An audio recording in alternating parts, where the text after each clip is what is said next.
smile. Hello everybody and welcome.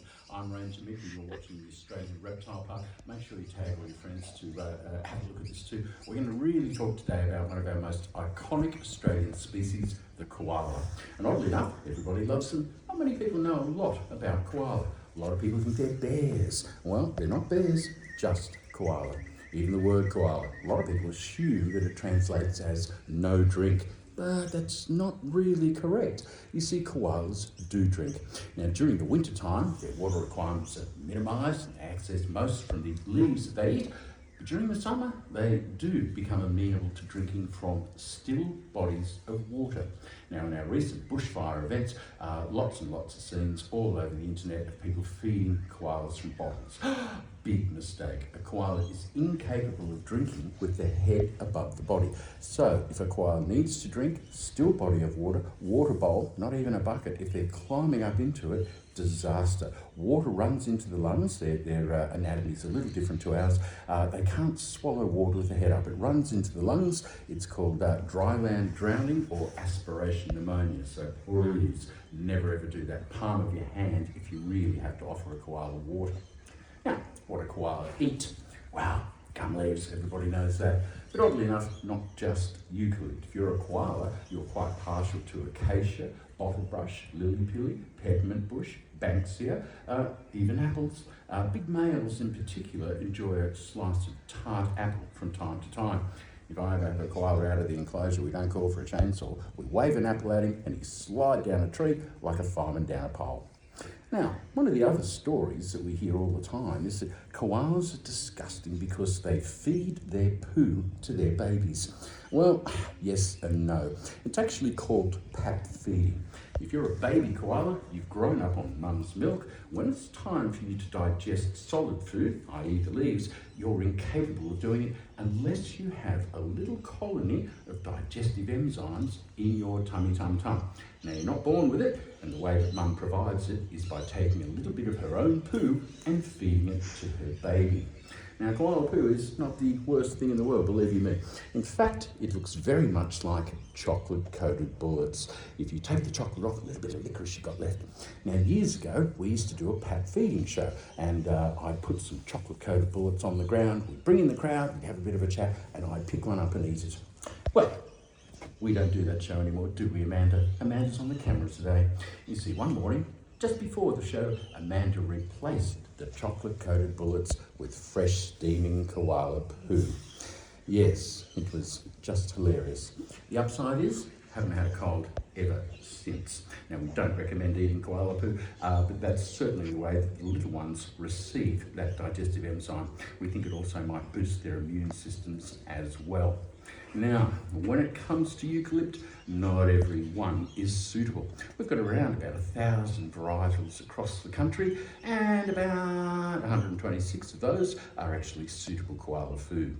Now, most habitats that have a healthy koala population have got between about 30 and 40 different suitable species. Here on the central coast, east coast of Australia, if you don't know, if you're watching internationally, we've only got around about 9 species here on the coast that are suitable, and only 7 of those are abundant. So the population density of koalas here in our area relatively low compared to other places. Now, the next thing that most people ask me is, how many koala are there? And most people anticipate that the answer will be in the millions. And look, once upon a time, that was certainly the case. But very sadly, we had a very well-established fur industry in Australia. It's our dirty little secret. It ran from the 1890s through until the 1930s. And during that period, we managed to shoot 8 million koala. We exported their pelts, or their fur, primarily to North America and the UK. Today, right across Australia, if you could count every individual and not miss one, the number? Under 40,000 individuals remain. Now, it may be substantially under that number. As many of you are aware, we've recently had a huge bushfire event in Australia. We're still really counting the costs. We don't know how many koala have been lost. We suspect in the tens of thousands. Now, they are beautiful little characters, and unfortunately, their ability to recover the population is fairly limited.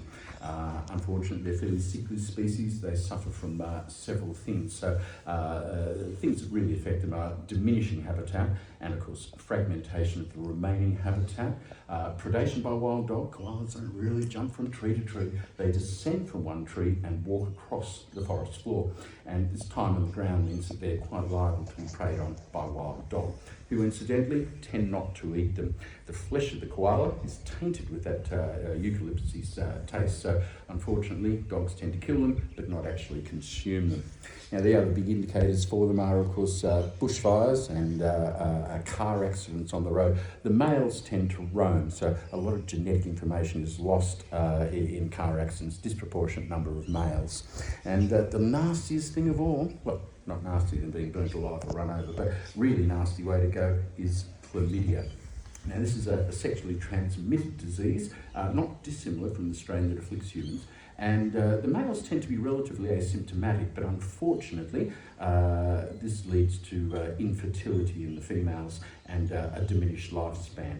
Now in some parts of Australia we're already starting to classify koala as being functionally extinct. Now what that really means is there might be some remaining adults, but unfortunately their ability to breed is severely restricted, and the reality is, of course, that if you do manage to breed, the chances of that little koala growing up and finding an unrelated animal to mate with are very, very slim. So unfortunately koalas are in a lot of trouble.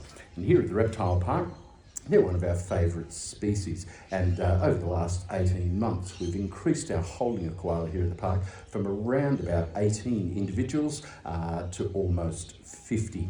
Now this is one of our absolute favourites. This is Elsa, and as you can see, Elsa's very, very amenable to having a cuddle.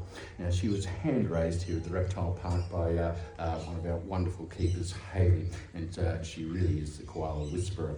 Now, I've got to be honest, in most zoos this animal probably wouldn't have survived, but here at the Reptile Park we are a little bit different, and as you can see, Elsa is a true delight, and she's famous right around the world. She really is an ambassador for her species. And as always, if you're keen to help koalas, if you're keen to donate $1 and you're not quite sure where, we recommend Aussie Ark. That's our benevolent foundation where we do lots and lots of excellent work, Tassie Devils, koalas, all sorts of stuff. So hop onto the website and you can have a look. And of course, when doors are open, you can come here to the Reptile Park and you can meet Elsa up close and in person.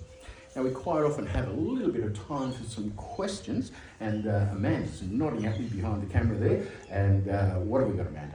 How old can koalas get to? Koalas generally live between about 12 and 14 years, and oddly enough, they live about the same time in captivity as they do in the wild. Now many species live much, much longer. If you're a wombat, 8 or 9 years in the wild, 30 in captivity. Now the oldest koala apparently is about 23 years, that's the longevity record, about 14 is average. The oldest one that I've ever seen, and I've been doing this nearly 30 years, was an 18-year-old animal, still very, very healthy, very vibrant animal, and still a reproductive adult even at that age. So they can live for quite a long time. Do koalas make any noises? Yes, they do. They do. They can chitter, they can chirp, and the big males, of course, make a large groaning sound, which indicates to female koalas, I'm here and I'm ready, if you know what I mean, ladies. Now, that sound really resonates across the forest, particularly at night, and if you didn't know what you were hearing, it could be quite an intimidating sound, and I think that's what probably gave rise to all those stories of drop bears and that sort of stuff. They make a larger noise than you would think that would emanate from an animal this size. How old is Elsa? That question is the most popular question. It's the most popular question. Elsa is about 13 months of age. Now in koala development, when she was first born, about the size of a jelly bean. Now unfortunately Elsa's mum had mastitis and was unable to feed her, so mum rejected her at around about 4 months. Tiny little thing, roughly twice the size of a tennis ball, and we all kind of scratched our heads and thought, oh, possibly not much chance here, but as you can see, we were wrong and Elsa has thrived. Now, she'll be a reproductive adult in her second year, and she'll take her part in our breeding program here at the Reptile Park as the years go by.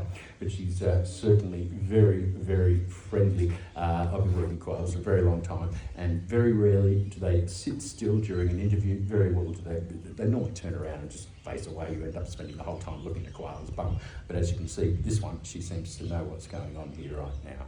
You touched on her just a little bit before. What's the like? Can you go a little bit more in depth into the life cycle of a koala from, birth through all that?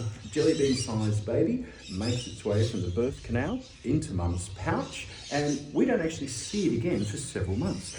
You see, unlike a kangaroo, you can open a kangaroo's pouch and have a look at the baby, judge its development. You can't do that with a koala. If you open the pouch, it's very likely that mum will slip or throw the baby, so we tend not to go near them. At about 6 months, there should be a tennis ball-sized bulge in mum's pouch, and then the head will pop out for the very first time, and it really is one of those heartbreaking moments. I challenge anybody to see that and not actually tear up. Now, it will spend the next 3 months in and out of the pouch, primarily on mum's chest. She can insulate it, protect it very easily, and of course feed it.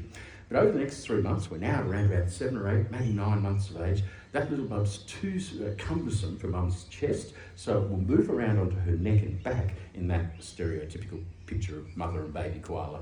And that's when things get very, very interesting. Mum will begin to teach the little one upper body strength, and she'll begin to leap from branch to branch, not from tree to tree, but from branch to branch in a tree, and it's the most terrifying thing if you're a keeper. But in all the time I've been here, I've only ever seen 2 koalas fall from the tree, and honest to God, they bounce. It's a bit like when you drop your own toddler down the back steps and somehow don't break any bones. A bit like that. It seems to be when they're about 18 months of age, their skeletons really calcify. So they very rarely fall, and they are remarkably resilient if they do. Is grey the only colour koalas come in?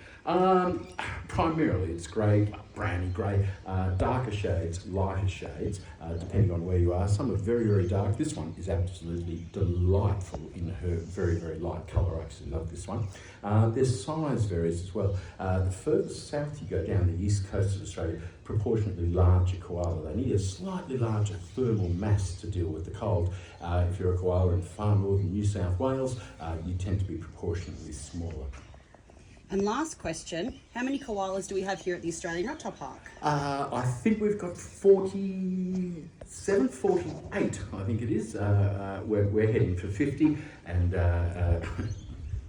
you have more and more koalas all the time if you look after them properly and you do the right thing. So we may have more than that. We've got a couple in pouches that we haven't dared look at yet. So this spring is going to be a very exciting time here at the park, and we do hope you can all be here to enjoy it with us. And sorry, I know I said that was the last question, but this will be the last question. Do they all have names? Do they all have names? Yes, they do. Amanda is now going to put me on the spot and say, rattle off 3 names. I'm not a mammal keeper. Elsa, and... You've got Manning over there. And Manning over there. You've got Gizmo over there. And Gizmo over there. Thank you very much, Amanda. Thank you. We might bring you back to the keeping staff. You've been doing a marvellous job in marketing. A bit rubbish with the camera, but apart from that, pretty good. Now, we hope you all had a bit of fun today. Tomorrow, make sure you tune in tomorrow. We're going to feed the crocodile again. And we're going to, once again, we're trying to get him to do the death roll. Now, last week, he sort of ripped off the staff. He nicked the meat, didn't roll. We're going to try and get him to do it tomorrow. So 2 o'clock tomorrow should be very exciting. Good chance there's going to be a disaster. Good chance it'll be an epic fail. But either way, don't miss it. I'm Ranger Mick. Thanks for watching. We'll see you tomorrow.